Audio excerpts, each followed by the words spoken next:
It saddens me to see that some people prefer to remain in the disorder and isolation of their earthly minds, easily surrendering to the enemy who destroys them. That is why it is not surprising for God's wisdom to say that evildoers, with their hands and words, call upon death. They have death as their friend. They desire it and make a covenant with it.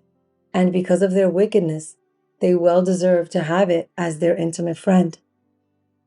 When God's personified wisdom has spoken to all of them in their minds and to their ears, telling them to not seek death by the deviations of their lives, to not bring ruin upon themselves by the works of their hands, whether it is a consequence from their upbringing or the misguidance of influential people in their surroundings, for it was not God who made death. God takes no part in the destruction of the living.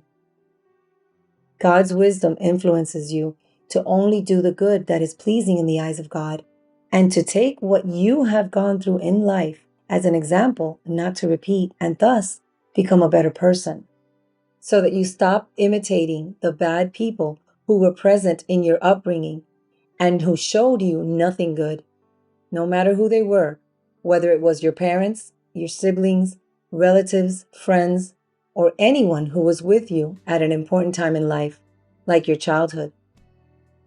God the Father, together with his Christ, created all things to remain in her, in his personified wisdom, for it is she who shows you what is God's creation, the things of the world which she makes wholesome, so that there is no poison of death in them, nor the dominion of Hades over the land in you, which is your mind. For she, God's justice, is immortal. And remember that the immortality is not what the world of earthly men thinks it is. God's immortality is to have the wisdom of God's heaven to conquer the destruction and death that is within you. And with that knowledge, which is MelquisedecLisbet's spiritual armament, one will live eternally with God.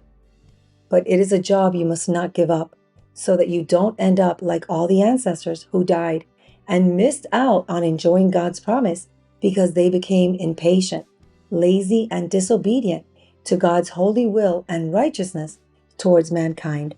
Amen. Amen.